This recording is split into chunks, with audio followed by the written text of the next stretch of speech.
What's up, everybody, and welcome to the What the Fun Show. My name is Mike, and I have a chirping bird in with me here. Justin, how you doing today, Justin? I'm doing good. I'm doing very good. Presenting spooky season, our first episode Yes, in the spooky season show that you're gonna get to see here at What the Fun Show. yeah, we're really excited about it.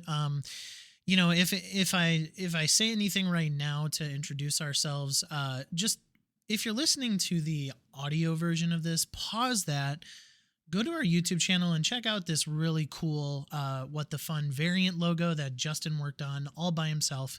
He did a phenomenal job, so go take a look at that. It's really awesome. So thank you, Justin, for putting that together. And yeah, this is the What the Fun Show. And yes, we are starting our spooky season off with Halloween, the original 1978 John Carpenter horror film. My personal favorite horror film of all time. This is my personal favorite horror franchise of all time. And me and Justin were horror buffs. So we are just, this is something that we had planned last year to do in the coming of Halloween Kills, but we just didn't get around to it. So now we're all scheduled out to talk about the new timeline, the new continuity, all the way up to Halloween Ends, the final movie in the Laurie Strode and Michael Myers saga. So this week we will be reviewing Halloween 1978. We're going to be doing it in a little bit of a different format, so stay tuned for what what we'll be talking about here later. But also we will be reviewing Halloween 2018, Halloween Kills, and then me and Justin will see Halloween Ends in theaters, and we will review it then for you as well. Including in our spooky season is also a couple Hocus Pocus reviews, the original Hocus Pocus, as well as the sequel coming out on Disney Plus. So, Justin, I know you're excited for that one. Oh yeah, definitely excited for Hocus Pocus 2.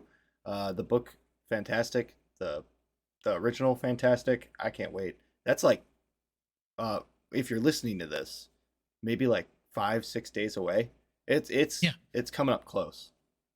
Yeah, we'll get a review of the original out just in time for the second one to come out, and then we'll watch that and review it for you guys as well. But a little bit of housekeeping. If you are listening to us on a podcaster of choice, please leave a review. 5 stars would be appreciated, but just let us know what you think about the show in a written review, especially on Apple iTunes. Again, that goes a long way to helping us, the podcast, grow here. If you're watching us on YouTube, please hit that subscribe button. We're on the road to 100 subscribers. We'd really appreciate that 2 seconds of your time, that free 2 seconds of your time. Hit that subscribe button, please. And also down in the comments, just let us know what you think of Halloween 1978. And let us know if you're excited for this journey to talk about the new continuity of Halloween movies.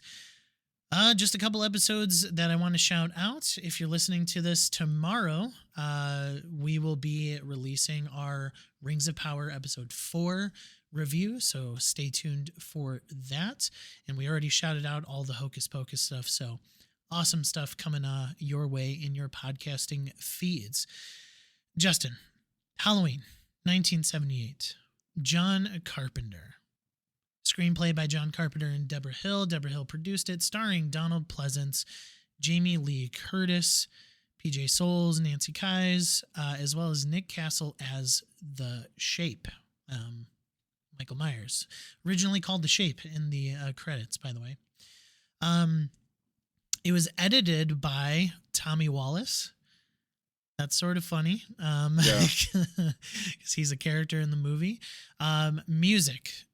Music done by John Carpenter, and if you know that chirping bird that we heard at the beginning of the episode, that was Justin, chirping one of the most famous scores of all time. Outside of horror film genre. Yeah, when you hear that, if you're a fan, it immediately takes you back. It immediately takes you to the atmosphere of this movie, which we're going to touch base on in tenfold. It takes you back to that feeling of being stalked, the horror-esque, childhood you probably grew up with. Yeah, exactly. So Justin, this is wild. Um, The this box movie had a office. budget. This Yeah. movie had a budget of 300,000 to 325,000, and the box office 60 to 70 million.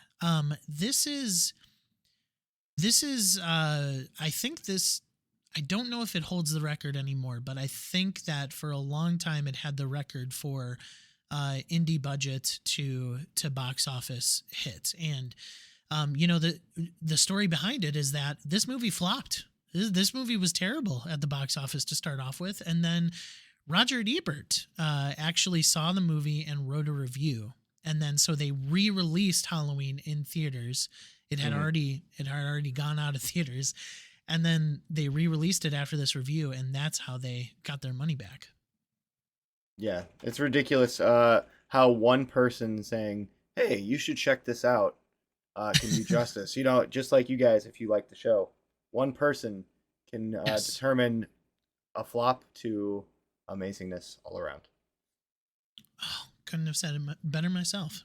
Um, so yeah, listeners, we're going to go down a little bit of a different path for our review here, because me and Justin are again such huge horror film fans. This is my favorite franchise. Halloween 1978 is my second favorite movie of all time. Behind the Goonies, and we just want to sort of do a love letter episode, so to speak, instead of just a strict like walk through the plot. We'll be doing the walk through the plots for Halloween 2018 and Halloween Kills and Halloween Ends. But for this one, Halloween is such a household name as far as in the horror genre, as far as in cinema history. And so, Justin, let's just start off with our spoiler-free review, in case anybody hasn't, seen the original Halloween, and then we'll go into some more detail of what we're going to be talking about today. Sure. Uh, this is a scary film with, I would say, minor gore, not a heavy set on gore, but it has a There's no heavy blood set. at all. Yeah, it has a heavy set on thrill and suspense, and that's where that atmosphere hits you. This is a scary movie of human elements. You're not going to see monsters in a way. You're not going to see uh, creatures from the Black Lagoon or plants that kill you or things that attack you in your dreams. These are all humans that have to deal with other humans. And that's what really makes it thrill and suspense to the max because it's something that is all around you at all times and could happen in real life. It's a good movie. Yeah. Um, it's a very good movie. Originally called The Babysitter Murders. Yeah. um, aptly named. There we go. That's the right word. Hmm. So Halloween again. It is my second favorite movie of all time. The Night He Came Home. Justin, you hit the nail on the head. Just the atmosphere, the tone, the score. John Carpenter's score is an absolute masterpiece to really immersing you into this. And to top it all off, I could not agree more, Justin, that the reason that Halloween is such a powerful horror film, such a genre defining horror film, is that this is something that could potentially happen. Hmm.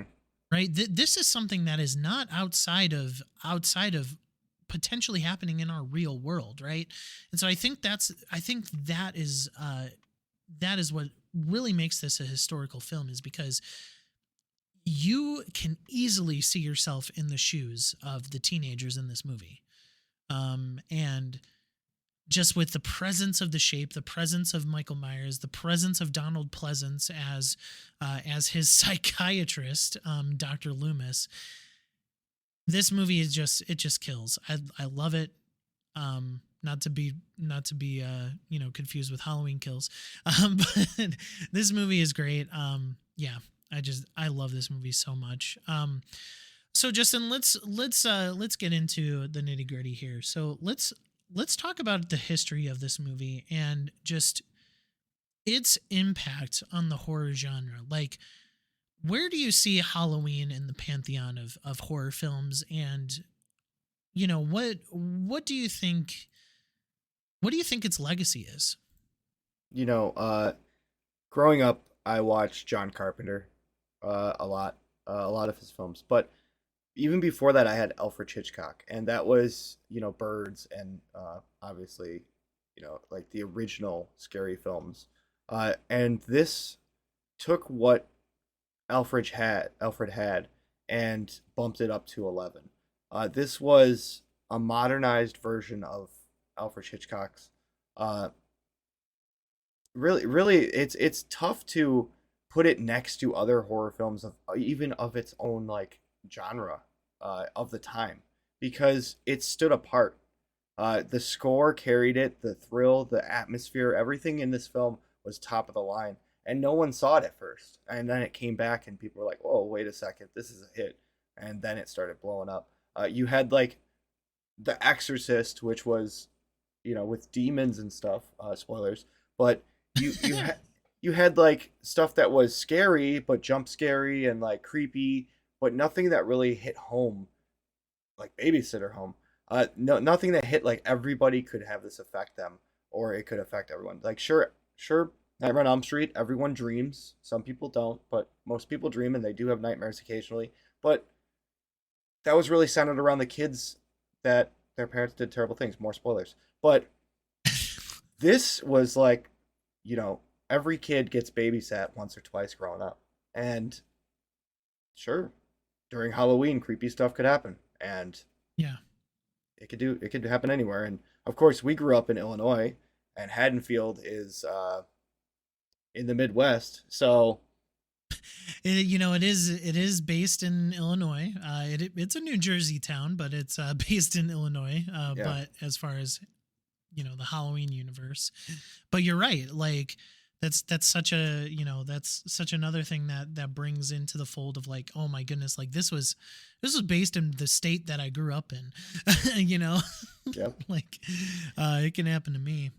Justin, you mentioned Nightmare on Elm Street, and you just mentioned, you know, Halloween's place in the history of slasher films specifically. And you know, you and I, that's our favorite version of horror films. You know, that's what we grew up watching.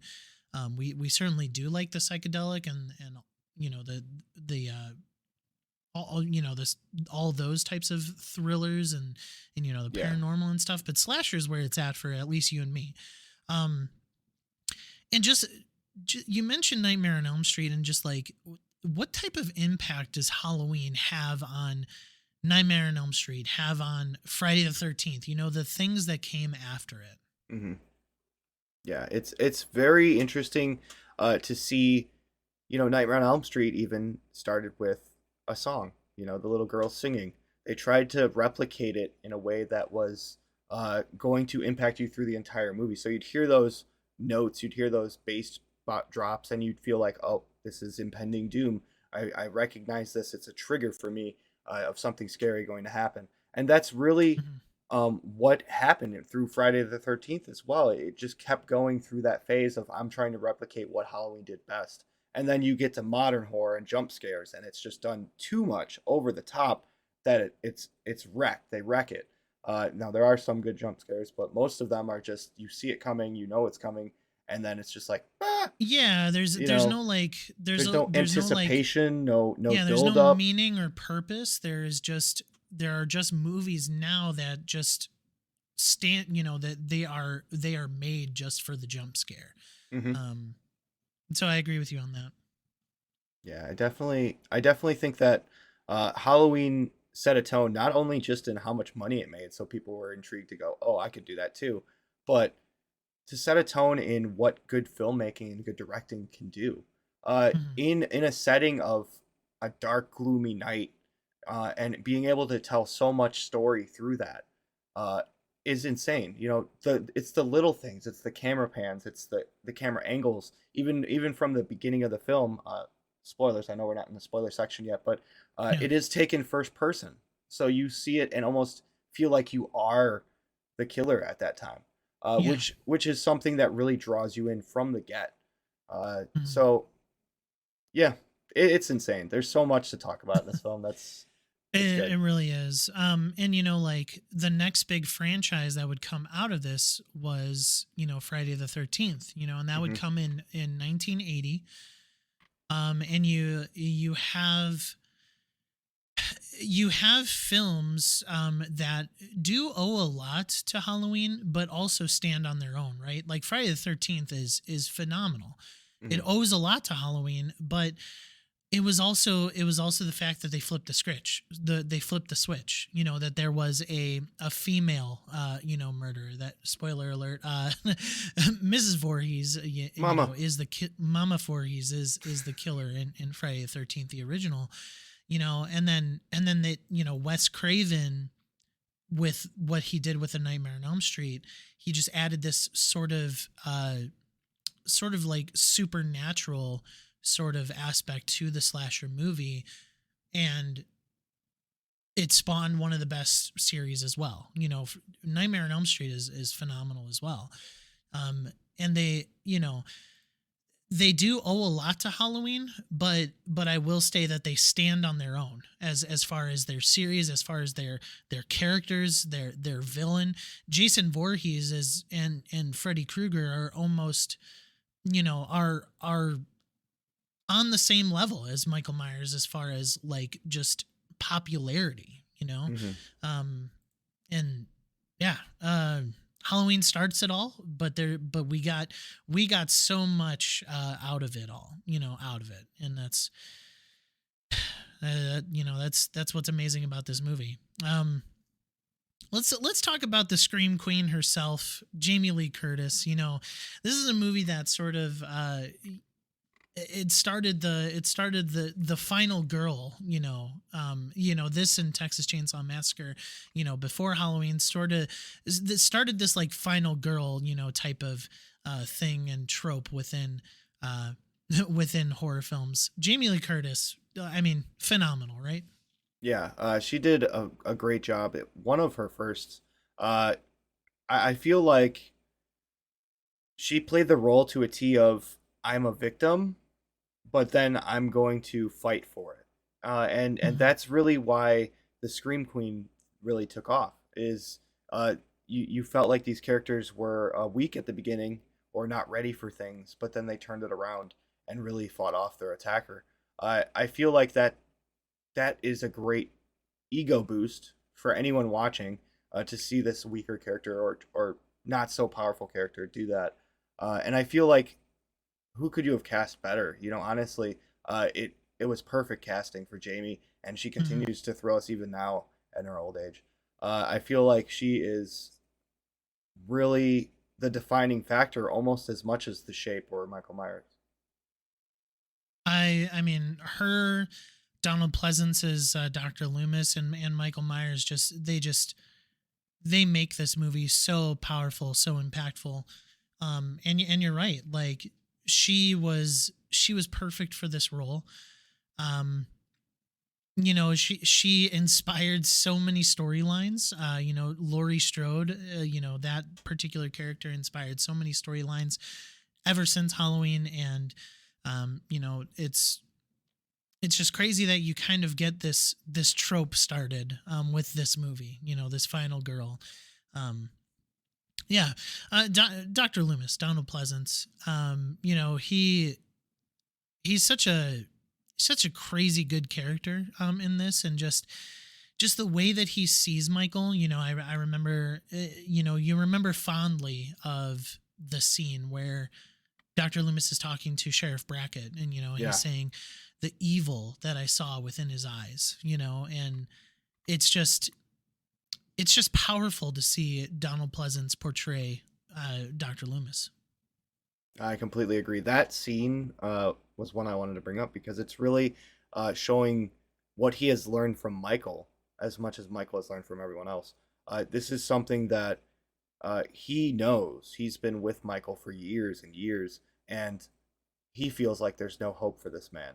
There's no hope for his future. We need to get him back in custody or kill him because there's no stopping him when he wants something. And he knew exactly where he was going to go. He knew and even the sheriff was like, you don't know he's going back there. He's going back there.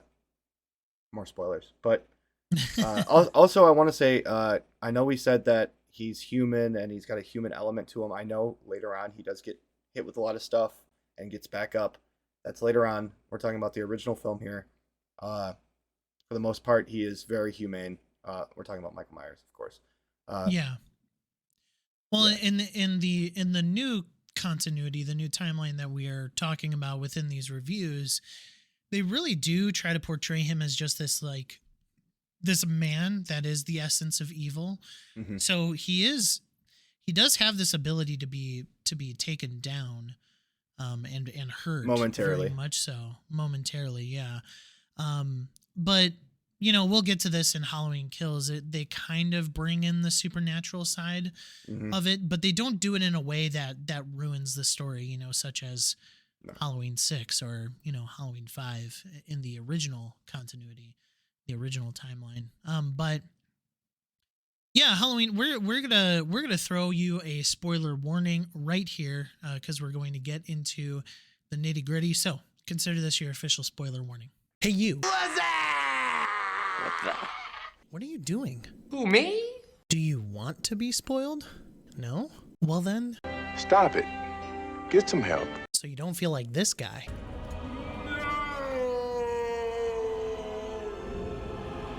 Instead, let it be a surprise. Oh, I like surprises. So go watch the thing before you move on in the podcast, okay? Alrighty then. So Halloween 1978 is once again a classic. We talked about its history and just its place in the horror film genre. Let's start off with probably one of your favorite topics, and that is just cinematography alone. Let's start off with that very first scene, right? So, the history behind Halloween 1978. Again, it had $300,000 to $325,000 budget. Well, a good portion of that was done. I'm talking a very significant portion of that was set aside for this opening scene that we get. Mm-hmm. And this Yeah. opening scene, also the history of it, Justin, you probably know this, but listeners, it was done on the final night. It was their final night of shooting, and they did it in one night. And this is something that wasn't seen a lot in movies or even television at this point, but this was the continuous shot. This is one continuous fluid shot of Michael Myers as a kid. Yeah, and also in handycam mode, which of that time was not a thing, but first person, which was also probably not a thing. As if you were the killer, walking with the camera on your head. So he finds a clown mask, which is the mask he uses for the first kill of Michael Myers, which is not the white mask, which you can see if you're watching. That it is a clown mask. But yeah, he gets this clown mask. He goes upstairs and proceeds to murder his sister. And there's inappropriate nudity as well, but blood. And that's also something that wasn't seen a lot in movies for the most part. Maybe a little bit here and there, but that was a big step and probably why it cost a little bit more. This one continuous shot going through the entire Myers house pretty much, up to the bedroom, killing, going back downstairs, and as he opens the front door, his parents get out of their car, pull up, and are like, what's going on? He's holding a knife. And as soon as that mask is taken off of his head by his dad, that's when it pans out and goes third person. So you see his mom on one side, his dad on the other holding the mask, and him just standing there with a blank face, holding a bloody butcher knife. Amazing. Perfect cut. Opening sequence.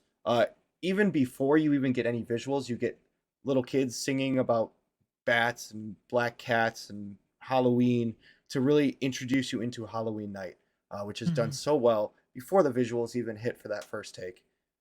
Yeah, Mike, what do you think? Like, what a way to start off a movie.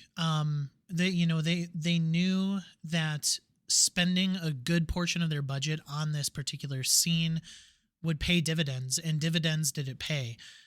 It sets the tone, as you said. it really immerses you into the mind of a psychopath, even as a kid. Mm-hmm. And that is probably what blows your mind after you see this for the first time. This is just a kid. This is a kid who has the wherewithal, who has the premeditated motive to murder his sister. And obviously throughout the original continuity of Halloween, it kind of, it kind of talks about the supernatural side of it. But if we just start taking these films alone and just Halloween 1978 alone, this is just a kid who was going through something mentally. Like there was something going on there that caused this pure essence of evil, as Dr. Loomis would later explain. And we get front row seats to that. We get that first person view of that. Front row. We're in it. Yeah, exactly. We're on so stage with him, man. I know. It's incredible the way that they start this movie. Like it was unseen in cinema beforehand. And it really just showed the prowess and the ideas, the thoughtful nature of John Carpenter's mind when it comes to horror films. And he's a legend in horror. And Yeah. this is what starts it off.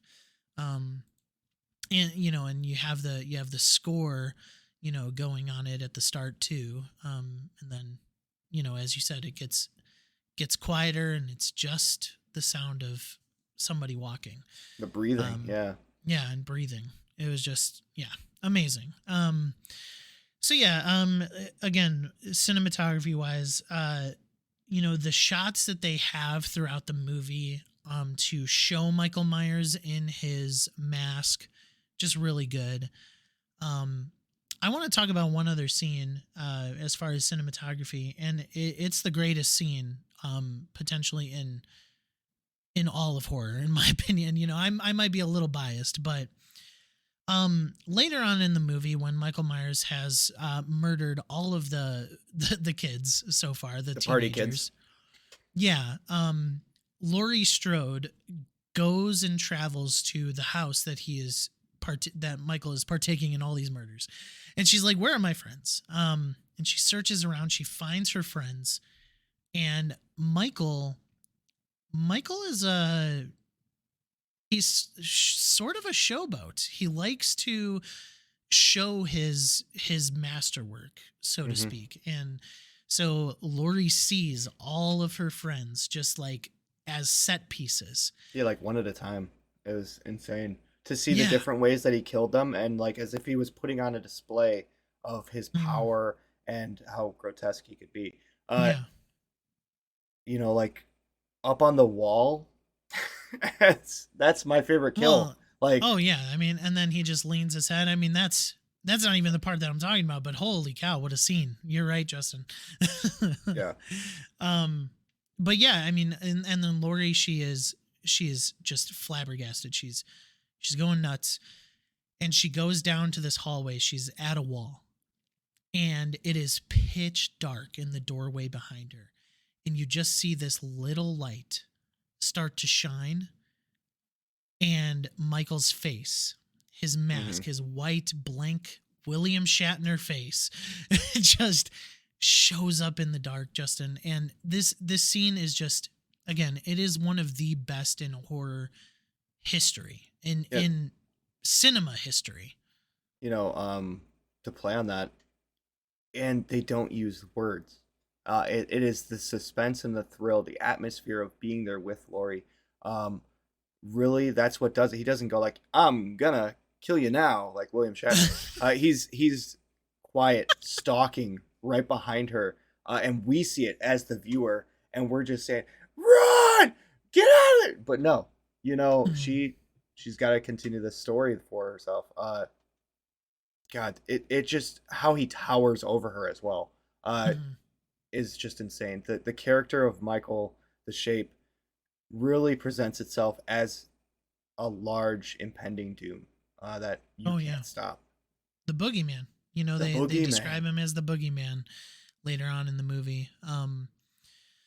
So yeah, I mean, there's, if you think about the 1978 film, and you just think about horror standards now, like Michael only murders 4 people in this whole movie.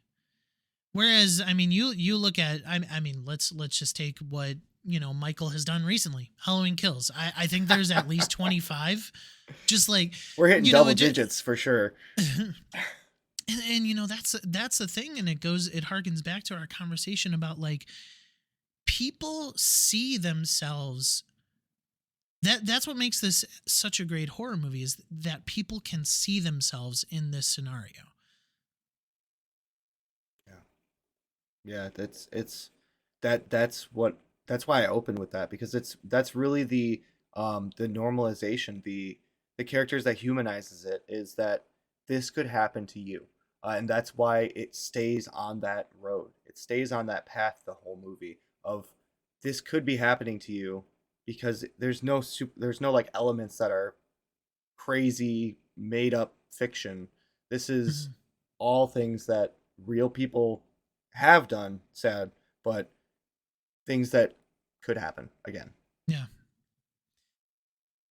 All right. Anything cinematography wise you want to hit on again? The angles and the shots are all perfectly done, especially with that darkness behind her. That's done with exposure, and that really helps, for that darkness to come in as if it is a star in this movie by itself, opposed from Michael Myers. The darkness moves with him, and that's why he's the boogeyman. That is why. Let's give a little bit of an ode to Michael Myers. William Shatner mask, all whited out. Like, how creepy is this dude? The stalking element alone. If you were to look down the street and see him creeping behind a bush, and then look away and look back and he's gone. If you see him in your backyard, like this one shot early in the film with Laurie looking out at the laundry outside her house, you see him standing there through the laundry on the line, and because people used to hang up laundry, or dryers and stuff. See him standing there just menacingly, standing there like Patrick. Okay. Yeah. And then him just vanish into thin air as if he was a ghost, or you were seeing things. You don't know what to believe. You see him drive by in a station wagon, and they're like, slow down, and he stops, and then he drives away again. You're also wondering how he learned how to drive. Someone taught him. Loomis said someone must have taught him, because he did pretty well last night. I think that adds to the character. Obviously, like, Freddy Krueger uses one-liners, jokes, to add to his character development, to add to his charisma. Michael doesn't need that. He just uses the stalking, the atmosphere, the predatory aspect of his character to make his character speak for itself. He doesn't need those words, and that's why he's so silent, obviously. He's Jaws in human form, right? Like, he is that silent Jaws said killer. some words at the end. It was like, you need a bigger boat. Something like that. Well, that was spicy. Is it exploded? It exploded. Okay. Yeah. Spoiler, sorry. Okay. And so, that is why I like Michael Myers over the other, antagonists in horror films. Like, I love Freddy Krueger. I love, Jason Voorhees. I love Leatherface. I love Chucky even, I love all those guys. Ghostface too, but Ghostface is a little harder because it's not always the same Ghostface. Spoiler alert. But the thing with Michael is that, the reason that Michael is so powerful and used so well in these movies is because he's a character that is completely devoid of motion, of emotion. And the mask shows that. The mask is just this white, pale face, doesn't show any emotion. And it brings you into this characterization of of that pure evil. Like Jason Voorhees has a motive. Mm-hmm. Freddy Krueger has a motive. Chucky Yeah. sure has a motive. Like he's sick of being a doll, you know? Michael is just the pure essence of evil. He doesn't have a motive. Now, granted, that is why I like what they did with the new continuity. They got rid of that whole junk which tried to write in a motive. Even John Carpenter doesn't like his own Halloween 2 because he wanted just Halloween to show this, just like this characterization of evil, this personified evil. But the writers tried to write in that, he's just attacking his family, he's trying to get back at his sister or something like that, and giving evil motive. And that's what's powerful about Michael, is that there is no motive. He is just evil. And that's what I like about it, because like it gives you this sense of like, this really could happen. There could be like evil people in this world that, are just like this. Yeah, that's really tough. Now, for fans, my favorite, Mike knows, is Freddy Krueger and the Nightmare on Elm Street franchise. I personally like the second Halloween movie a lot. I like the whole Halloween I do too. hospital scene. All in the hospital, 100%.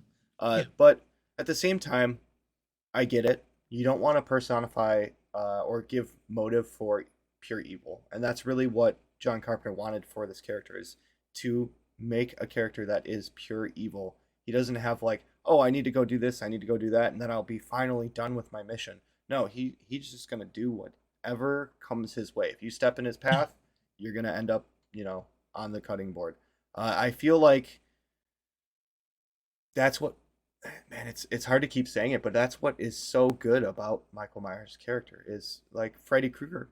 Their motive is there. He has emotion. He has all those signifying traits with his verbs and his verbals. I feel like that's the exact opposite of what Michael has.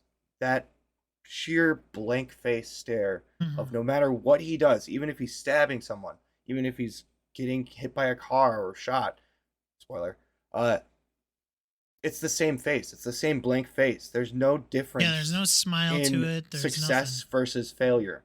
And in his mind, I'm going to keep going no matter what, because there is no such thing as failure or success. It's just keep moving, keep doing something. Yeah. So let's kind of wind this down here. Halloween 1978. I want to ask you this question. Yes. Is it worth watching? Yes. And B, does it hold up?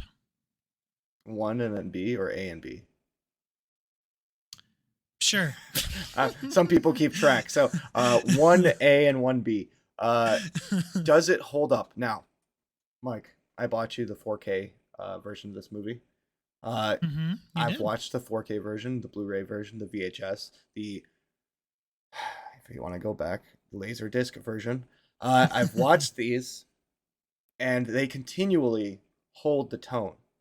Now, visually, they might get a little grainy, sure.